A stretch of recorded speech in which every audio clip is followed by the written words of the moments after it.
안녕하세요. 이페스 코리아 사무관리론 강의를 맡고 있는 소나리 행정사입니다. 여러분들 시험 잘 보셨는지 모르겠네요. 일단은 사무관리론 시험 같은 경우에는 제가 이제 총평을 올렸는데 여러분들이 이제 기출해설 우리가 이거 작업을 하다 보니까 이 기출해설 관련해서는 오늘 제가 문제풀이를 해드릴 예정이고요.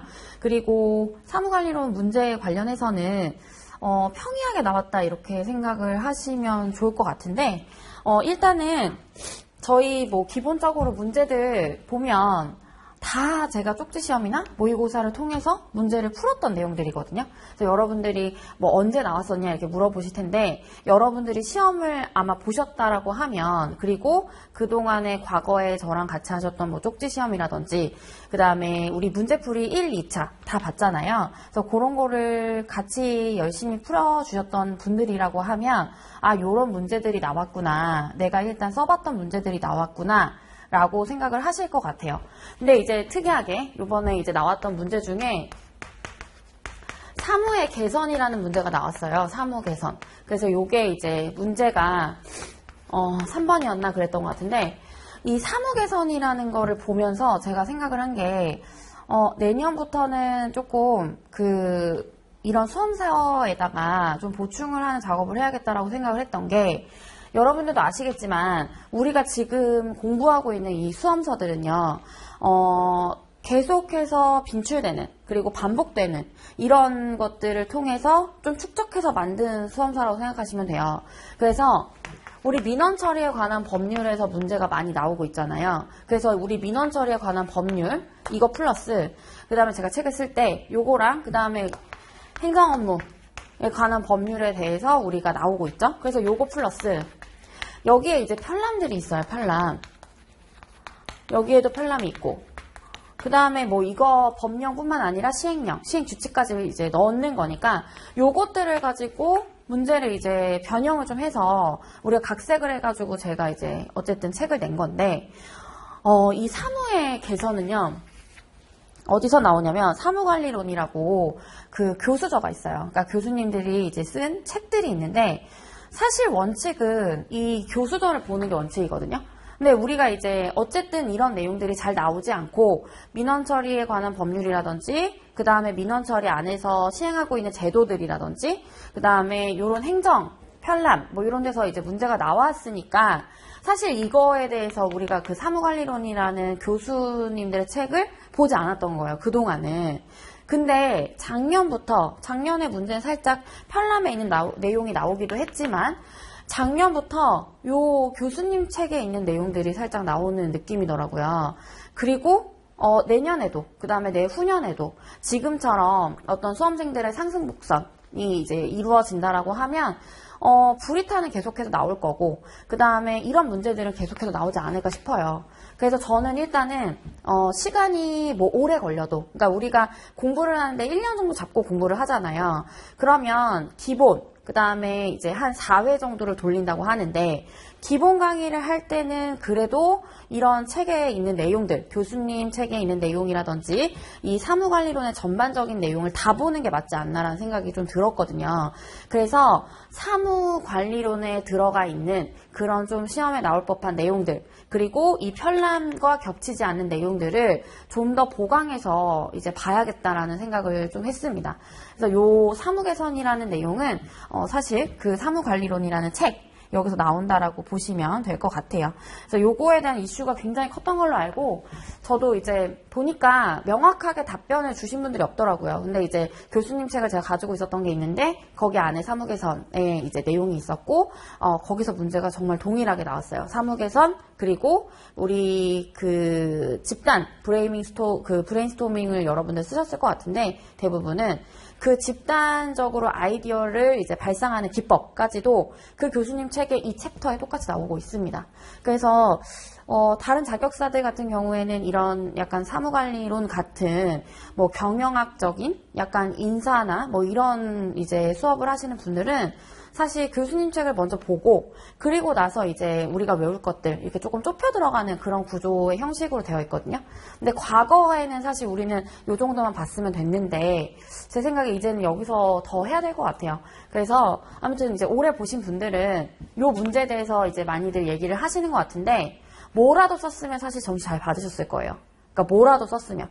그래서 제 생각에는 뭐 회사에서 좀 일을 해보셨다라든지 아니면 뭐 이제 공공기관에서 근무를 하셨던 분들은 사실 뭐라도 쓰고 나오셨을 거예요. 그래서 뭐 사무회계선의 의의 딱 생각만 해도 사무라는 거는 어쨌든 우리가 일을 하는 거잖아요. 그런 내가 맡은 직무에 따라서 이제 일을 하는 행위를 하는 거고 그거를 개선하는데 좋게 개선하겠죠. 나쁘게 개선하지는 않을 거 아니에요. 결국에는 효율성을 가지고 개선할 거니까 뭐 그런 단어들을 조금 써서 그 다음에 그러면 집단 아이디어를 도출할 수 있는 방법이 뭐가 있냐라고 하면 뭐 브레인스토밍 방법도 있고 그 다음에 뭐 제가 경영학에서 옛날에 배웠던 건 뭐 명목 집단법 뭐 이런 것도 있고 여러 가지 제도가 있는데 그런 제도들을 조금 작성을 했으면 부분 점수 받으실 거거든요. 근데 보니까 후기를 막 찾아보니까 안 쓰신 분들도 있더라고요. 근데 그러면 문제 1번부터 4번까지는 정말 잘 작성을 했는데 이 문제 같은 경우에 작성을 안 했다라고 하면 사실 좋은 점수 받기 어렵죠. 그래서 제 생각에는 작년과 비슷한 수준이 돼 이 문제 때문에 조금 점수가 이제 왔다 갔다 그러니까 꽈 확률이 높을 수도 있고 점수가 좀 떨어질 수도 있겠다라는 생각입니다. 자, 그래서 이렇게 받고 네, 그 저의 결론은 이제 공부를 조금 더 깊이 있게 해야 될 것 같다라는 결론이고요. 자, 이제 물음 1번부터 보도록 하겠습니다.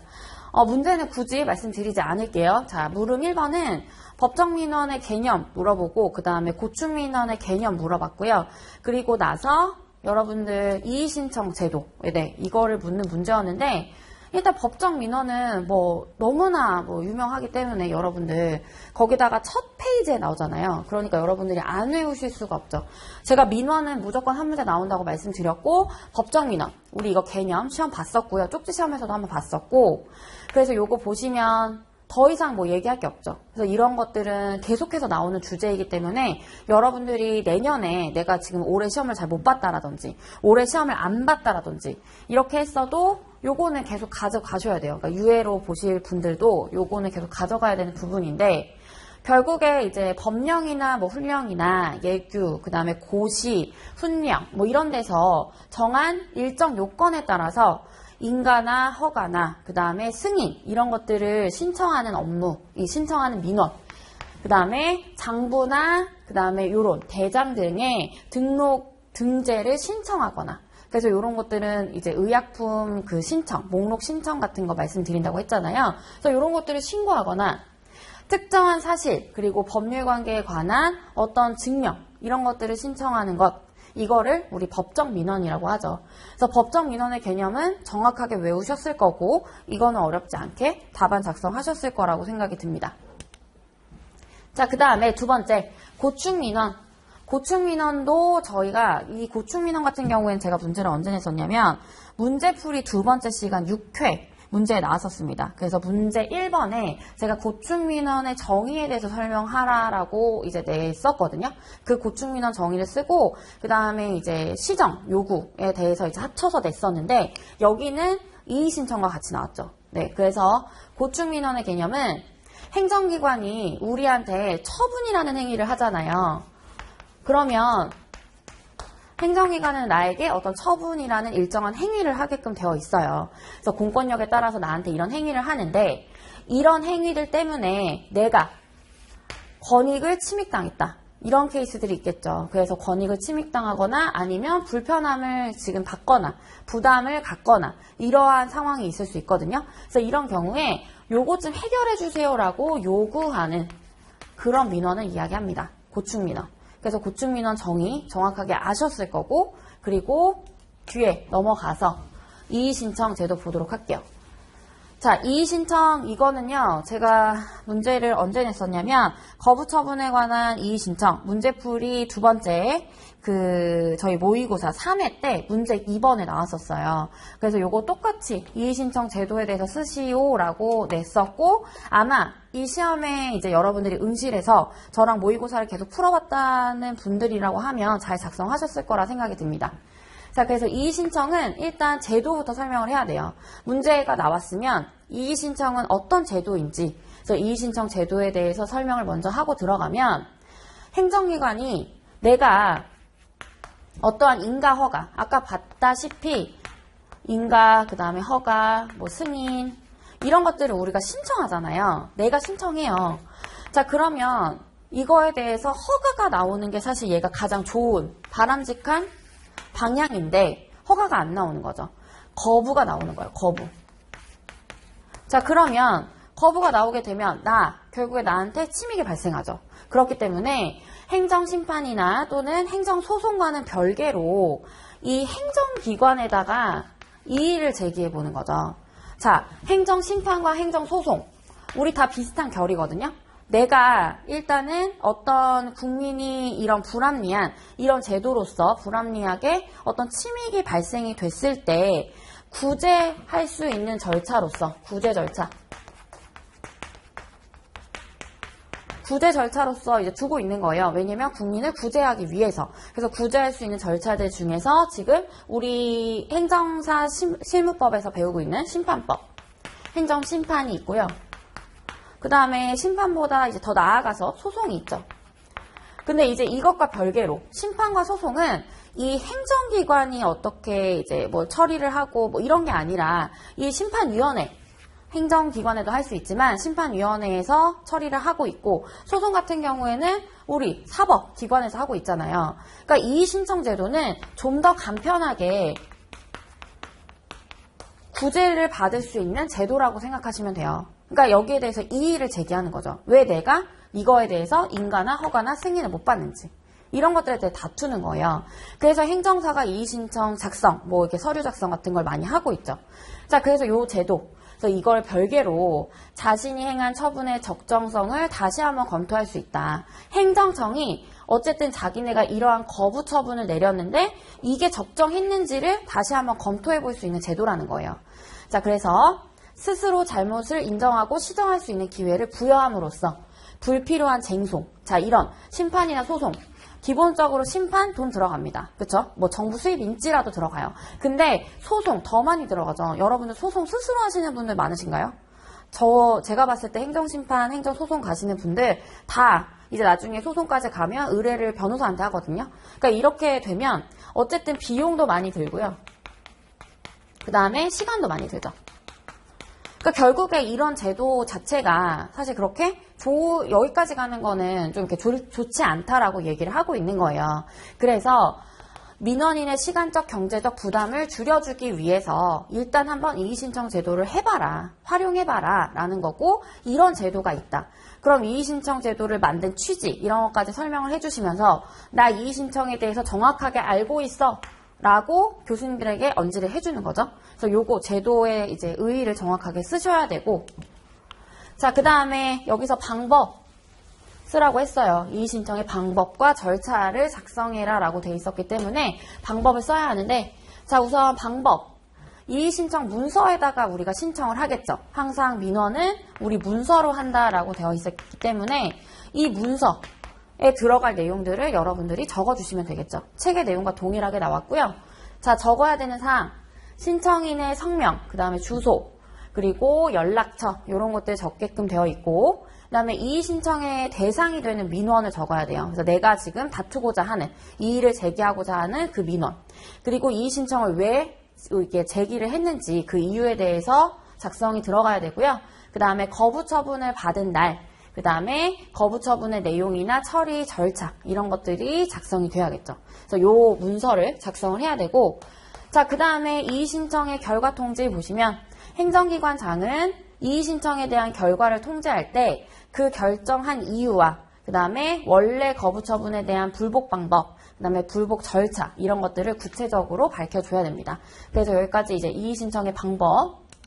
살펴봤고, 그 다음에 연장을 하는 경우도 있겠죠. 통지를 할 때 연장하는 경우. 그래서 행정기관장은 이의신청 결정기간의 연장을 통지할 때는 이런 기간들, 그리고 사유들, 이런 것들을 정확하게 통지를 해줘야겠죠. 그래서 항상 통지가 나오면요. 제가 말씀드렸다시피 통지가 나오면 연장이라는 게 계속해서 같이 나오고 있어요. 근데 연장을 할 때는 언제까지는 대답해 줄게 라고 기간을 설정해 줘야 되고, 그 다음에 왜 연장하는지에 대한 사유를 써주셔야 돼요. why. 네, 왜. 그래서 이렇게만 정리를 해주셔도 연장이 이제 어떤 통지를 할 때는 연장 기간이 있을 수 있고, 예외적으로. 그리고 나서 기간, 언제까지는 내가 대답해 줄게 라는 그 기간이 들어가야 되고, 그 다음에 왜 연장하는지 사유가 들어가야 된다. 여기까지. 자, 그 다음에 이런 이의신청 처리 상황을 기록하고 유지해야 됩니다. 그래서 이런 이의신청 처리 대장에다가 기록하고 유지한다. 이렇게 정리해 주시면 되겠죠. 자, 그 다음에 이의신청 절차 보시면요. 법정 민원에 대한 행정기관장의 거부 처분에 불복하는 민원인은 그 거부 처분을 받은 날부터 60일 이내, 그리고 그 행정기관장에게 문서로 이의신청할 수 있다라고 되어 있는데, 사실 법정 민원을 제외하고 이렇게 문제에 나왔었거든요. 그러니까 뭐 요거는 작성 안 하셔도 무방할 것 같고요. 자, 그 다음에 행정기관장은 이의신청을 받은 날부터 10일 이내에 그 이의신청에 대해서 인용할지 말지 여부를 결정하는 거예요. 그러니까 이 사람이 내가 승인 신청을 했는데 거부를 당했거든요. 자, 거부를 당하니까 이거 나 좀 이상한데? 내가 지금 법에 나와 있는 대로 다 승인 절차 밟아서 신청했는데 왜 거부가 나왔지? 라고 하면서 이 사람이 이의신청하는 거잖아요. 이의신청. 그러면 이 사람이 이의신청을 한 취지가 있겠죠. 그러면 그 취지에 맞춰서 인용을 할지 말지 여부를 이 행정기관장이 결정을 해주는 거예요. 자, 그래서 결정하고, 그 다음에 항상 그 결과는 지체 없이 통지한다라는 거고요. 자, 그 다음에 여기 연장 또 나오죠. 네, 부득이한 사유로 정해진 기간 이내에 인용 여부를 결정할 수 없으면 그 기간의 만료일, 다음 날부터, 기간이 만료되는 다음 날, 그 다음 날부터 기산해서 10일 이내에 범위에서 연장할 수 있다라는 거고요. 연장 사유를 민원인에게 통지해줘야 됩니다.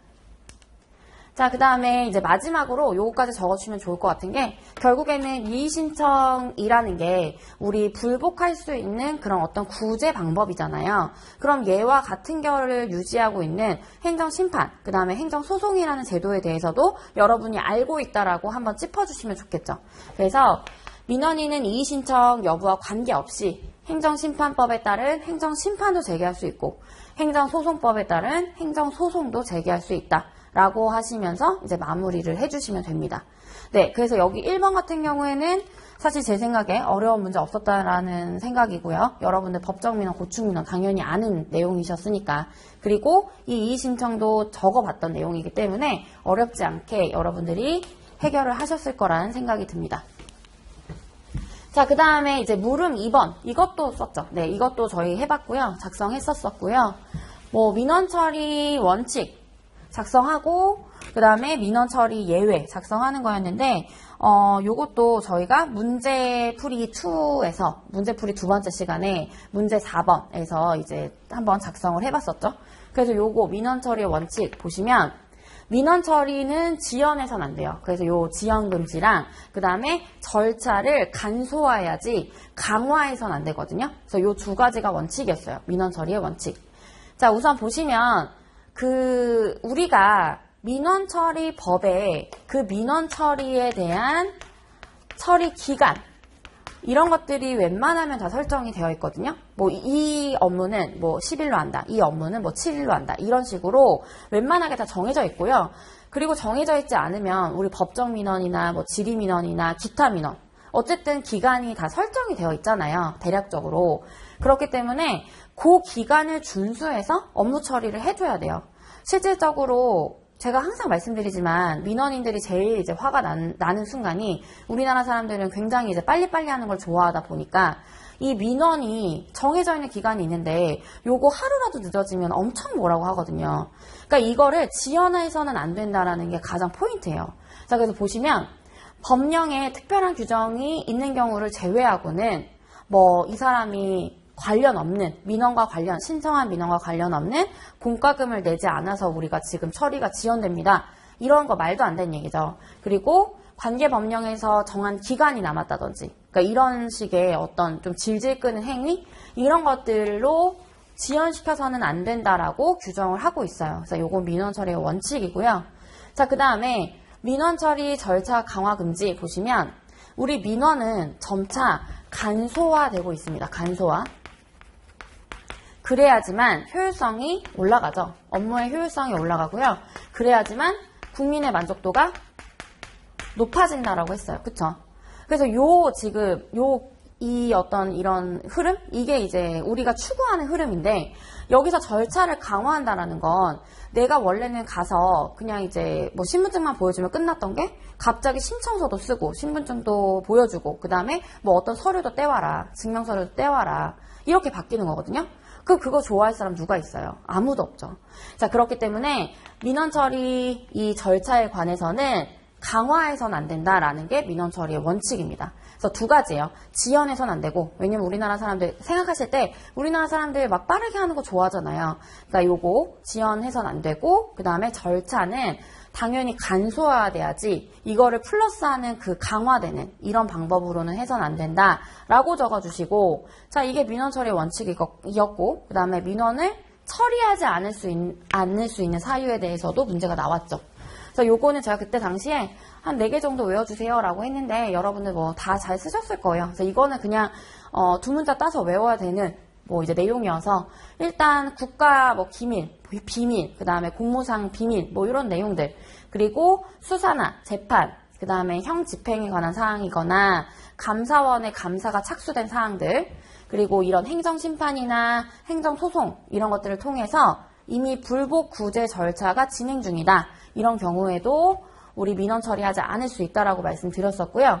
그 다음에 이런 조정이라는 제도가 있었잖아요. 당사자 간의 어떤 화해, 이런 조정 제도가 있는데 요게 지금 진행 중인 사항, 이런 것들도 우리가 민원 처리 안 할 수 있다라고 했고, 자, 그 다음에 판결이나 결정, 그 다음에 재결, 화해, 조정, 뭐 중재 이런 것들에 따라서 권리관계가 이제 확정됐다. 이런 사항들도 민원 처리하지 않을 수 있고, 감사원이 이제 감사위원회 결정을 통해서 행하는 사항이라든지, 선거관리위원회 의결을 거친 사항이라든지, 그리고 사인 간의 권리관계나 개인의 사생활 이런 얘기라든지, 그 다음에 우리 행정기관의 그 직원들, 이런 소속 직원의 인사행정상의 행위에 관한 사항들, 이렇게 해서 여러분들한테 잘 외우실 수 있는 한 4-5개 정도 이렇게 해서 외워가시라고 말씀드렸었어요. 그래서 요것도 쪽지시험인가 언제 풀어봤었고요. 민원 처리의 원칙은 문제풀이에서 냈었고, 이 예외사항, 이거는 제가 기억하기로는 쪽지시험에서 한번 냈던 것 같은데, 네, 그렇게 해서 여러분들이 잘 작성했을 거라는 생각이 듭니다. 사실 뭐 꼰 문제도 아니고요. 네, 그래서 이거는 어렵지 않게 작성하셨을 것 같아요. 자, 그래서 1번은 그렇게 문제 없이 많은 분들이 이런 문제가 나왔구나. 그래서 당황하지 않고 작성하셨을 것 같아요.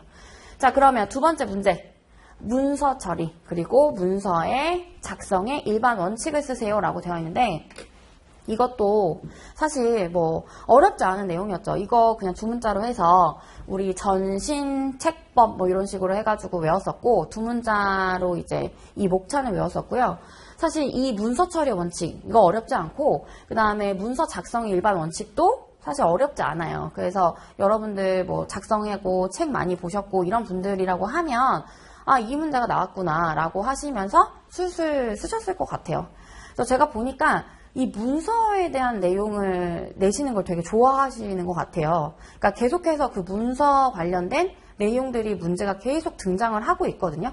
그러니까 오히려 이쪽에서 많이 나왔기 때문에 뭐 정책 연구라든지 뭐 저는 이제 이쪽에서 좀 나오지 않을까 생각했는데, 그리고 위원회라든지 뭐 이런 거 좀 생각해봤는데 아니더라고요.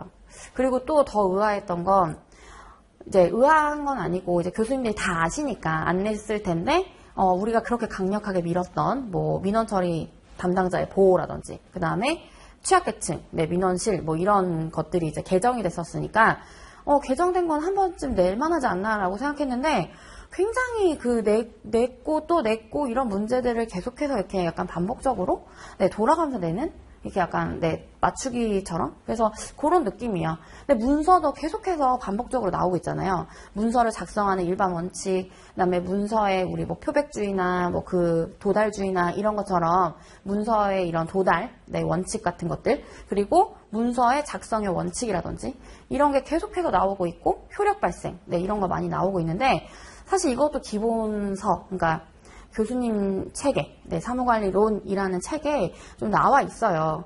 그 사무관리론이라는 책이 되게 많거든요, 종류가. 그래서 뭐 80년대부터 계속해서 나오고 있는데 그 책에서 계속 뭐 변화가 되고 어떤 분이 좀 변화해서 쓰시고 그 다음에 이제 우리가 참고할 수 있는 논문 이런 것도 좀 찾아봤는데 결국에 이런 것들은 굉장히 옛날부터 있었던 이제 내용들인데 요런 내용들이 꽤 많이 솔찬히 계속 나오고 있더라고요. 그래서 이런 공부들 뭐 잘 하셨으리라 생각이 되고 요거는 어렵지 않게 작성하셨으리라 생각이 듭니다. 자, 그래서 문서 처리의 원칙 우리 두 문자로 외웠었고요. 자, 우선 전자적 처리예요. 그래서 우리 과거와는 다르게 이제 이런 문서 시스템 이런 것들이 생겼기 때문에 문서의 처리 절차를 전자문서 시스템이라든지 그다음에 업무 처리 시스템 이런 데서 전자적으로 처리하도록 관리해야 되고요. 자, 그 다음에 문서는 신속하게 처리를 해야 돼요. 그래서 효율적인 업무 수행을 위해서 가능한 빨리 조속히 문서를 처리해야 된다. 자, 그 다음에 책임 처리의 원칙은요. 그 문서는 각자가 정해진 자기의 직무 범위가 있어요. 자기의 직무. 그래서 거기에 맞춰서 책임을 가지고 신속하게 정확하게 처리해야 한다. 이렇게 작성해 주시면 될 것 같고요. 자, 그 다음에 적법해야겠죠. 그래서 문서는 법령의 규정에 따라서 일정한 형식, 요건을 갖춰야 되고요. 그 있는 자, 이런 권리가 있는 자에 의해서 문서가 작성되어야 된다. 해서 여러분들이 목차 정확하게 외우셨다라고 하면 밑에 들어가는 내용들은 어느 정도 작성이 되었을 거라고 생각이 됩니다. 자, 그 다음에 문서 처리 기준 보시면 일단 문서 처리의 원칙은요. 우리 개방형 문서 형식으로 문서 요지, 그 다음에 키워드 포함해서 작성해라 라고 되어 있었고요. 자, 그 다음에 문서를 다양한 형식으로 제공하라고 했어요. 그래서 제가 그때 말씀드린 것 같이 많은 사람들이 쓰는 그 툴, 이런 것들이 다 다르기 때문에 이거를 다양한 방식으로 문서를 올려주시는 거죠. 문서를 확인할 수 있게. 그래서 뭐 PDF 파일도 있고 한글 파일도 있고 워드 파일도 있고 다양한 형식으로 올려야 한다. 다양한 형식으로 제공해야 된다라는 거고요. 자, 그 다음에 국민들이 최근에는 컴퓨터만 있는 게 아니죠. 이제 스마트폰도 생겼고 패드라는 것도 생겼고 그 다음에 스마트워치도 생겼고 더 이상은 어떤 매체에서 접근을 할지 일단은 이렇게 가늠이 잘 안 가요. 많은 매체들을 활용하시기 때문에. 그렇기 때문에 국민들이 다양한 장치에서 문서에 접근할 수 있도록 처리가 돼야겠죠. 그래서 요게 이제 기준, 어떤 원칙이라고 보시면 돼요. 그래서 이렇게 적어 주시면서 문서 작성의 이제 일반 원칙 이제 보시면 어문규범을 준수해야 된다. 그래서 요것도 한번 봤었죠. 그래서 요거 보시면 어문규범에 맞게 한글로 작성해라 라고 하는 거고 그 다음에 이제 어떤 뜻을 알기 어려운 그러니까 우리가 봤을 때 확 이제 약간 여러 가지 제가 맨날 배라고 설명하는데 배도 사람의 배도 있고 그 다음에 먹는 배도 있고 타는 배도 있잖아요. 그럼 이런 것들을 정확하게 영어로 적어주던지 그러니까 외국어로 아니면 한자로 적어주던지 얘의 의미를 명확하게 하기 위해서 여기다 표기를 해야 된단 말이에요. 그래서 그 얘기 적어주시면 되고 자, 그 다음에 우리는 이런 공문서 이런 것들은 거의 다 국민에게 노출하기 위해서 작성을 하는 거잖아요. 그리고 국민뿐만 아니라 업무를 같이 하는 사람들을 위해서 문서를 작성하는 거기 때문에 국민이 이해하기 쉬운 용어를 사용해야 됩니다. 그래서 과거에는 굉장히 어려운 한자어 이런 것들이 많았다라고 하면 점점점 바뀐다고 했죠. 그래서 문서의 내용은 간결하고 명확하게 표현해주고 그 다음에 일반화되지 않은 약어, 뭐 일반적으로 그 전문직들이 쓰는, 특히 의사들이 쓰는 그런 용어들 있잖아요. 뭐 코마 상태다, 이런 것들. 이런 거 문서에 쓰면 사실 좋은 문서가 될 수가 없죠. 왜냐면 바로 이해가 안 되니까. 그래서 이런 전문 용어를 피하고 이해하기 쉽게 작성해라 라는 거죠. 그래서 이렇게 일반 원칙이 있고요. 만약에 추가로 여러분들이 더 쓰셨다라고 하면 문서 작성할 때 자, 우선 문서에 쓰는 뭐 숫자, 그래서 아라비아 숫자 쓴다 이런 것들 생각나셨으면 썼을 것 같고 그 다음에 문서에 쓰는 날짜는 숫자로 표기하고 연, 월, 일 글자 생략하고 온점 찍는다 이거 기억하시죠? 자, 그 다음에 문서에 들어가는 시각 작성하는 방법. 우리 24시각제에 따라서 문서 작성한다라고 했고, 그 시간은 특별한 사유가 없으면 다른 방법으로 표시할 수 있다. 특별한 사유가 있으면 다른 방법으로 표시할 수 있다라고 했고요. 그 다음에 그 시각 작성할 때 가운데에 쌍점 찍어가지고 구분한다라고 했죠. 자, 그 다음에 규격용지의 사용 보시면 규격의 표준화의 필요성. 그래서 이 규격용지 같은 경우에는 문서에 사용되는 용지들은 규격화할 필요가 있어요. 왜냐하면 우리가 프린터나 그 다음에 뭐 용지 인쇄할 때나 그러니까 뭐 복사할 때나 이런 경우에 다양한 기기에서 써야 되기 때문에 이 자동화 기기를 활용하려면 문서 규격을 표준화할 필요가 있다. 그래서 이런 것들. 그 다음에 문서 쪽번호 표시는 2장 이상으로 이루어진 문서가 어떤 순서를 명백하게 해야 된다. 이럴 필요가 있을 때 또는 사실관계 이런 것들을 증명할 필요가 있을 때는 우리 문서에 쪽번호 표시했었죠. 이런 것들도 이제 기억나셨으면 적었을 것 같고 그 다음에 이제 문서에는 발의자와 보고자를 정확하게 알 수 있도록 표시해야 된다라고 해서 이 문서를 작성하는 일반 원칙에 대해서 처음에 요 내용들, 문서 작성의 일반 원칙, 요 내용들을 작성하셨을 것 같고요. 뭐 요거까지 작성하셨을 것 같은데 분량상 여러분들이 더 추가하고 싶으셨다라고 하면 요 뒤에 바코드 숫자 시각이라든지 그 다음에 문서의 쪽번호라든지 발의자, 보고자 이런 것들을 간단하게라도 적어주셨으면 좋은 점수를 받으셨을 거라 생각이 듭니다. 네, 그래서 요렇게 요것도 사실 어렵지 않게 여러분들이 작성을 하셨겠죠? 네, 그쵸. 자, 그 다음에 이제 여러분들이 굉장히 문제화됐던, 문제죠. 사무 개선. 이거는 제가 이제 예전에 제가 이 행정사 공부를 할 때, 저는 사실 이렇게 뭐 수험 뭐 이런 거를 시작하기 전에 그 책을 한번 보면 이해하기가 굉장히 쉽다? 뭐 이런 생각을 했었어요. 그러니까 되게 짧은 기간에 합격은 하긴 했는데 되게 공부량을 몰아서 많이 했거든요. 그 중간에. 그러니까 1차와 2차 사이에 딱 사이에 몰아서 공부를 많이 했는데 제가 사무관리를 붙잡고 있다가 진짜 화딱지 난다라는 생각을 많이 했었거든요. 왜냐면 이게 여러분들 아시겠지만 분량상 굉장히 많아요. 외우려고 하다 보면 제가 지금 2과목을 하고 있는데 심판법 같은 경우에는 우리 심판을 확 줄일 수 있죠. 쓰는 어떤 우리가 외워야 될 양을 굉장히 축약할 수 있거든요. 왜냐면 포맷이 정해져 있으니까. 문제 제기하고, 그 다음에 거기에 대한 중간 법리 외우고, 그 다음에 사안에 적용하고 해결하고. 그래서 요거를 확 줄일 수 있고, 특히 행정사법, 이것도 사실 뭐 챕터가 그렇게 많지는 않고요. 그리고 비송사건 절차법, 각칙 빼면 사실 그렇게 양이 많지 않아요. 그러니까 그런 식으로 이제 처리를 했었고, 제가 공부할 때 당시에 절차와 그 다음에 사무관리, 이게 진짜 너무 토할 것 같은 거예요. 그래가지고 어떻게 할까 하다가 제가 사무관리론이라는 책을 팔더라고요. 그래서 그때 그 책을 사서 그냥 쭉 한번 읽었거든요. 그러니까 이게 이제 이해가 가나 싶어서. 그러니까 이 책을 읽으면 내가 이거를 좀 통달할 수 있지 않을까 싶어서. 근데 결국에는 암기 과목이죠. 그래서 그냥 굉장히 경영학 책 한 권을 읽은 느낌이다라는 생각을 했었는데 그 책에 이게 나왔었어요. 사무개선. 그래서 제가 이거를 요즘에는 이제 이런 교수님 저에서 책에서 문제가 안 나오길래 좀 간과했던 게 있는데 내년부터는 그 책을 통해서 그러니까 교수님 저 책들을 통해서 그 다음에 사무관리와 관련된 논문들을 통해서 여러분들에게 중간에 자료를 드릴 수 있으면 많이 드려야겠다는 생각을 했거든요.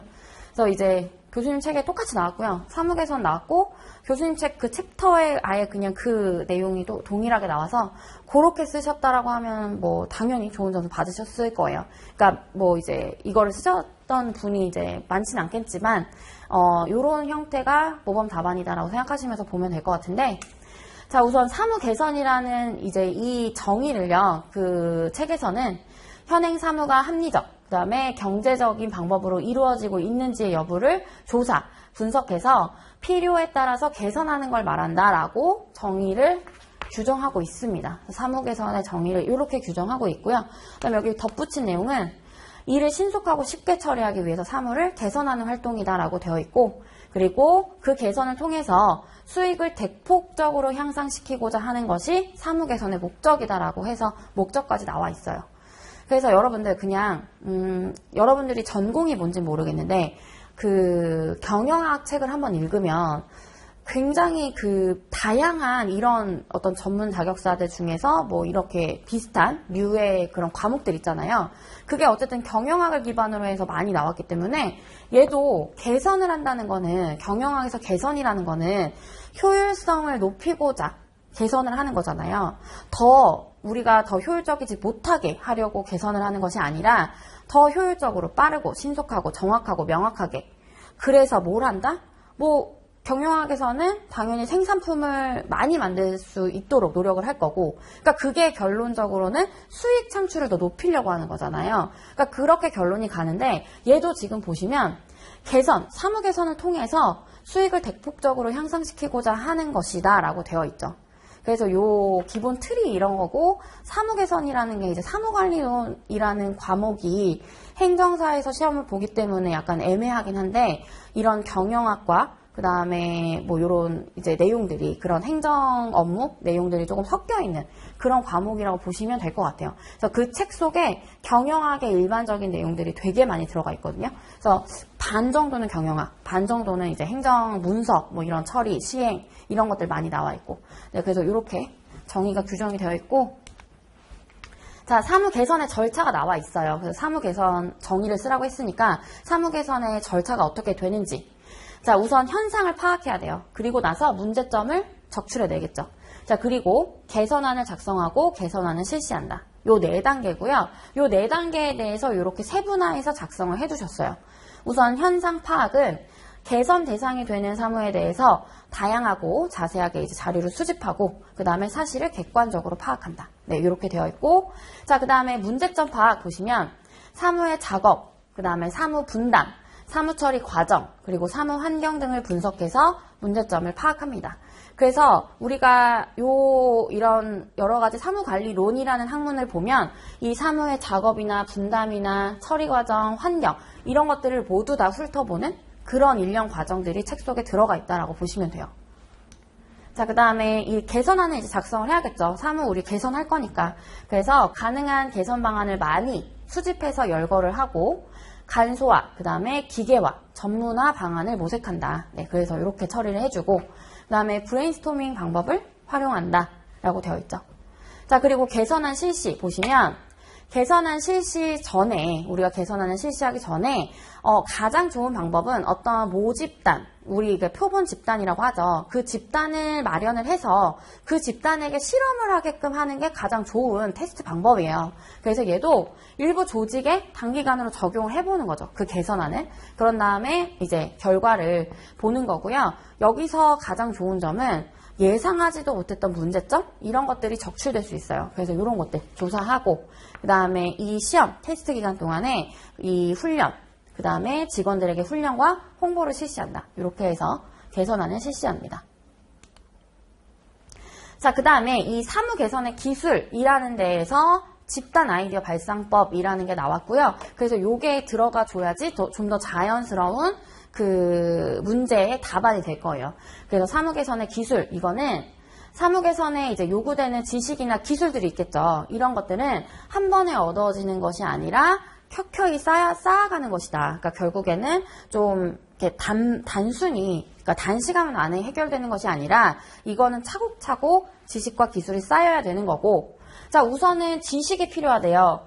이 사무 개선을 하려면 지식이 필요한데 우선 실체적인 지식이 필요해요. 그래서 보시면 사무를 관리하기 위해서 추상적인 이론이 필요하고, 그 다음에 구체적인 개선안을 전개하기 위한 기술들이 필요하고, 이론과 기술 필요하죠.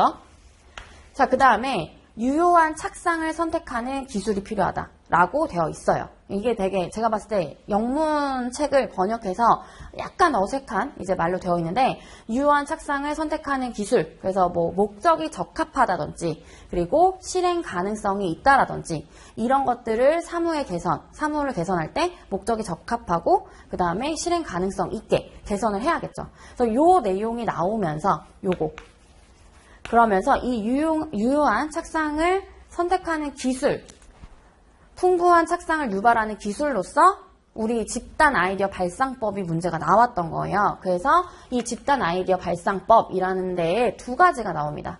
이 브레인스토밍 요게 나오고요. 그 다음에 고든법이라는 게 나와요. 2가지가 나오고요. 자, 우선 브레인스토밍은 뭐 여러분들 많이 아시니까. 근데 이제 책의 내용을 그냥 그대로 가져와 보면 브레인스토밍은 우리 집단 연산 작용, 그러니까 여러 사람이 모여서 어떤 러프한 이야기들을 하면서 좋은 의견을 가져가는 거잖아요. 그래서 이런 것들, 집단 연산 작용을 활용해서 아이디어를 창조하는 거다. 이렇게 되어 있고요. 자, 그 다음에 뭐 이런 알렉스 오스본이 뭐 이런 것까지 여러분 당연히 몰랐을 거고, 이 브레인스토밍이라는 어떤 정의 이런 것들은 대략적으로 내실 수 있었을 거란 생각이 들어요. 그냥 뭐 집단 여러 명이 모여서 그죠? 한 가지 주제를 가지고 여러 가지 의견을 내서 뭐 피력해서 통해서 이제 좋은 아이디어를 뽑아내는 거, 요런 것들 추출해내는 거, 요렇게 해서 작성을 하셨을 거라 생각이 들고, 자 보시면 즉 몇 사람이 한 가지 문제에 대해서 아이디어를 여러 가지 내는 거죠. 그래서 집단 효과, 그 다음에 아이디어 연쇄 반응을 일으키고 자유분방한 아이디어를 내기 위해서 이런 제도를 활용하고 있습니다. 자, 그래서 이 원칙은요, 비판 언급할 수 있고, 그리고 자유로운 분위기에서 진행을 하죠. 그래서 브레인스토밍은 너 이런 의견 내는데 별로야, 이런 얘기 안 해요. 그쵸? 그냥 뭐라도 좋으니까 내놔봐 라고 하거든요. 그래서 이런 것들. 그 다음에 질보단 양적인 이런 결합을 이제 하고 이제 우리가 추구하고 있죠. 이런 집단적인 의견을 낼 때. 그래서 이렇게 작성해 주시면 되고, 자, 그 다음에 고든법이라는 게 있어요. 그래서 고든법이라는 거는 사회자만이 문제를 알고 있습니다. 그리고 이것을 추상적인 표현을 사용해서 그룹에 제시하는 방법이다 라고 되어 있습니다. 그래서 얘도 비슷하게 그룹의 아이디어를 수집하는 그런 방법이고요. 그 다음에 문제와 아이디어를 결합해서 이런 방법들을 개선해서 유도를 하는 방법이다 라고 보시면 되겠죠. 자, 그래서 책에는 고든법까지 나와 있고요. 제가 추가적으로 시네틱스 이거 추가했는데, 고든법을 개발한 사람이 같이 개발한 거래요. 그래서 서로 관련성이 없어 보이는 것들을 조합해서 새로운 것들을 도출해내는 방법이다. 이런 것들도 있고, 추가적으로 또 이제 경영학에서 많이 쓰는 게 명목 집단법, 네, 이런 것도 있고.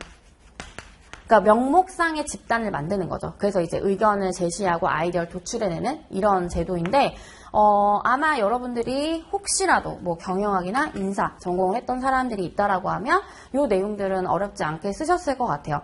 그래서 어떤 아이디어, 집단의 창의적인 아이디어를 발상하는 방법에 대해서는 어렵지 않게 쓰셨을 텐데, 아까 사무의 개선도 쓰실 수 있는 분들 쓰셨을 것 같아요. 그러니까 아예 못 쓰는 문제를 내진 않았던 것 같고, 제 생각에. 근데 요게 모범 답안이다. 네, 요게 이제 모범 답안이다라고 생각하시면서 보시면 될 것 같습니다.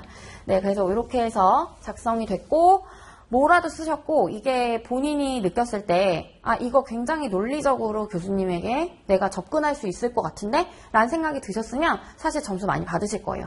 왜냐면 아예 작성을 아예 1도 안 하시고 오신 분들이 많으시더라고요. 그래서 이제 그렇게 해서 처리를 그러니까 생각을 하시면 될 것 같고, 다시 한번 말씀드리면 시험에서는 뭐라도 적고 나오셔야 돼요. 그러니까 동해물과 백두산이가 아니라면 여러분들이 살면서 사무의 개선? 하나도 어렵지 않은 단어거든요. 사무를 개선한다. 근데 이걸 갑자기 당황해서 나 아무것도 못 쓰고 나왔어. 그럼 정말 0점이거든요. 점수를 줄 수가 없어요. 그렇기 때문에 여러분들이 내가 그동안 이 정도 살았는데 우리가 사무라는 거 당연히 뭐 일하면서 당연히 사무라는 거 아시잖아요. 사무용품, 뭐 사무 관리, 그 다음에 사무와 관련된 뭐 사무 집기 이런 거 다 아시잖아요. 그러니까 사무라는 단어는 사실 어렵지 않아요. 정의를 내리기가 명확하지 않아서 그렇지. 그래서 그거를 개선한다? 좋게 개선하겠지. 이런 식으로 생각을 하시면서 좀 뭐라도 작성을 하시고, 그 다음에 집단의 아이디어 발상법 딱 생각해도 사실 브레인스토밍밖에 생각이 안 나거든요. 그러니까 저는 그래요, 저는. 그래서 저는 이제 브레인스토밍을 그래도 쓰고 나왔을 것 같은데, 여러분들 브레인스토밍 쓰셨던 분들은 꽤 있으신 것 같고, 네, 후기 보니까 카페에서. 그래서 이렇게 정리를 해주시면 그래도 좋은 점수를 받지 않을까 싶습니다. 네, 그래서 이렇게 정리가 됐고요. 자, 그 다음에 이제 문제 4번 업무관리 시스템입니다. 자, 업무관리 시스템 일단 이제 개념을 써주셔야 돼요. 되게 굉장히 장황하고 긴데 이건 제가 모범 답안이기 때문에 이렇게 써놓은 거고, 여러분들 같은 경우에는 행정기관이 업무 처리의 전 과정을 과제관리 카드 그리고 문서관리 카드 등을 이용해서 전자적인 시스템을 통해서 관리하는 시스템이다 정도까지는 쓰셨을 것 같습니다. 그래서 밑에는 이제 뭐 그런 내용이에요. 우리 공직사회에서 일한 그 전에 과거에 일했던 내용들을 완전 전체적으로 개선을 한 거죠. 그래서 근본적으로 개선하기 위해서 여러 가지 이런 업무 처리의 전 과정을 체계적인 처리를 할 수 있도록 구축한 온라인 시스템이다 라고 해서 뭐 여기도 간략하게 써주실 분들은 써주셨겠죠? 자, 그 다음에 업무관리 시스템의 기대효과가 나왔어요. 그래서 기대효과 보시면 일하는 방식의 표준화, 그 다음에 시스템화로 신속한 업무 처리가 가능해지죠. 그리고 업무를 표준화해서 시스템에 올리기 때문에 이 표준화된다라는 게 또 가장 큰 장점이죠. 자, 그 다음에 또 특히나 업무를 하는 담당자들 사이에 긴밀한 업무 공유가 이제 기대되죠. 그래서 이런 것들이 이제 기대 효과고요. 자, 그 다음에 추가적으로 이런 업무의 추진 내용, 이런 것들, 그 다음에 과제에 대한 내용, 이런 것들을 실시간으로 확인을 이제 단번에 할 수가 있고요. 그 다음에 이런 기록 관리됐기 때문에 결국에 이제 여기서 얘기하는 건 효율성을 크게 향상시킬 수 있다라는 거죠. 그래서 이렇게 기대효과 작성해 주셨을 것 같고, 자, 그 다음에 업무관리 시스템 구축 운영. 그래서 운영하는 주체는요, 행정기관 장이 이제 구축하고 운영하죠. 자, 그리고 중앙행정기관, 그 다음에 지방자치단체, 지방교육행정기관 장은 자신들의 산하기관, 업무관리 시스템을 구축하고 운영할 수도 있고, 자, 그 다음에 행정안전부 장관은 항상 더 큰 그림을 그린 사람이라고 했었어요. 그래서 행정기관의 업무관리 시스템 구축, 운영을 지원하기 위한 계획을 수립한다. 그래서 이런 것들을 지원하고, 그 다음에 만약에 이제 필요하다고 하면 관련 행정기관 장들에게 의견 제출할 수 있도록 할 수 있다라는 거죠. 자, 그 다음에 업무관리 시스템은 어떻게 구성되어 있냐? 자, 과제관리 카드와 문서관리 카드로 구성이 되어 있고요.